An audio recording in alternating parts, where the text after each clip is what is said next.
I kind of last minute booked a flight to go to Vidcon Europe.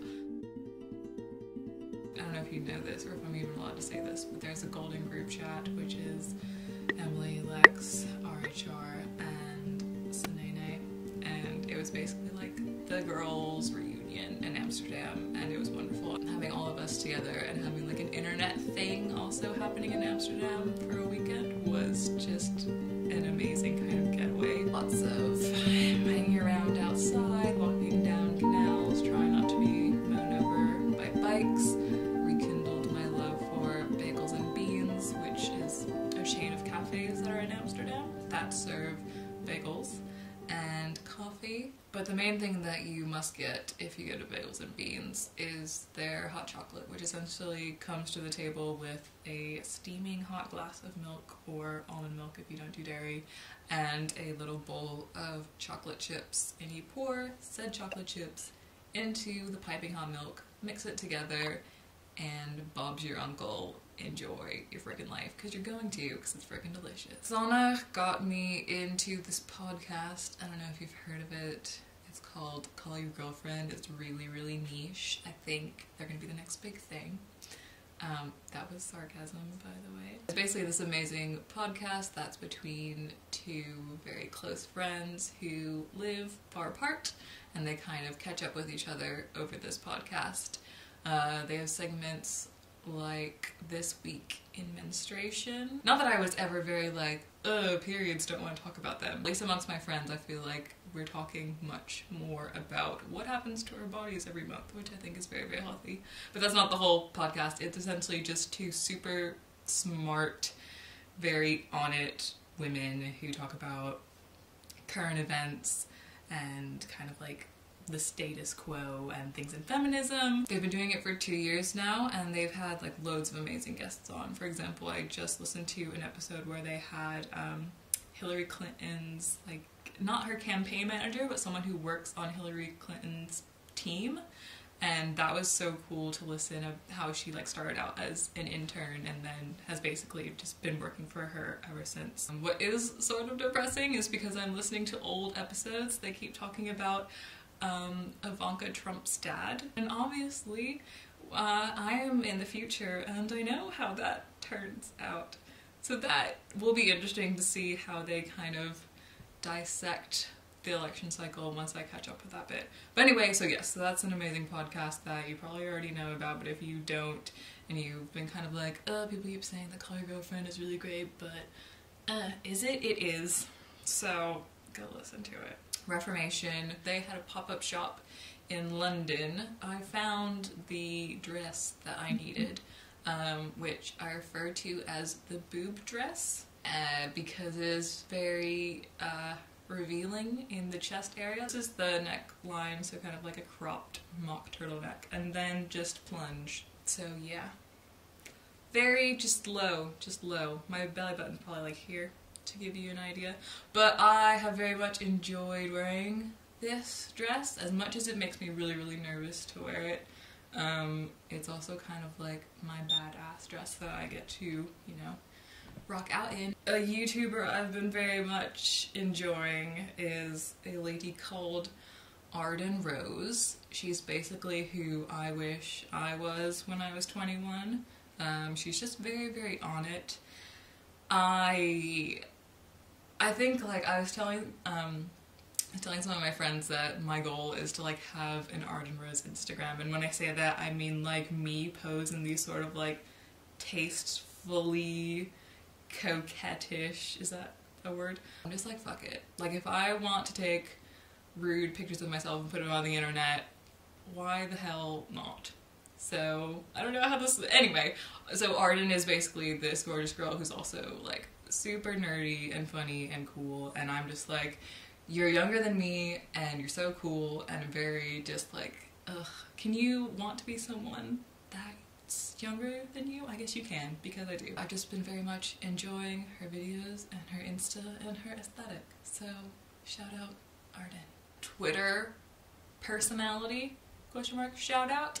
There is a person, I can't remember how I found them, but they are at planetalex_, and she posts just really lovely pictures. So here's the thing about Twitter. I've kind of quit Twitter because I find it really, really stressful at the moment. So I'm just not really on there that much. But when I am on there, and when I was scrolling through the feed, seeing photos that Planet Alex would put up were just, they're a treat. She just is like, she just curates the best photos, kind of like Tumblr, but just kind of like filtered out through your Twitter feed, so I definitely recommend following her. I made a New Year's resolution, which I rarely keep, but this one I've been pretty good with, and one of those was to not use disposable coffee cups anymore if I ever get like coffee out. I don't drink coffee that much, but sometimes I will go to like a trendy cafe and treat myself. If I do that, I bring my keep cap. Sanne got me this. I just throw this in my bag basically every day, so I have no choice but to use this. And if I forget to bring it, then, and I want a coffee, then tough titties, because I can't get one, because I'm trying to, you know, stick to this resolution. But these are very, very easy to clean. You can pop this band off and put it in the dishwasher if you want, or you can hand wash it. I feel like I've been kind of crap about reading lately, which is a shame. I've been listening to Call Your Girlfriend too much. When I do read, this is always in my bag, and it's Inferior, and it's by Angela Sanne, and it basically goes into the history of science and scientific research and how pretty much most of it has been based on white males, and how we're using the results of all those studies to basically make diagnoses and kind of practice medicine on people who aren't white males. And there's a lot of things about sort of like gender bias in here in the medical profession, and the book kind of starts out with a story of why aren't there more girls in science, and kind of turns that notion on its head. Basically, this is a book that you read that doesn't make you come away from it really like angry and like, ugh, like the patriarchy, I'm so annoyed.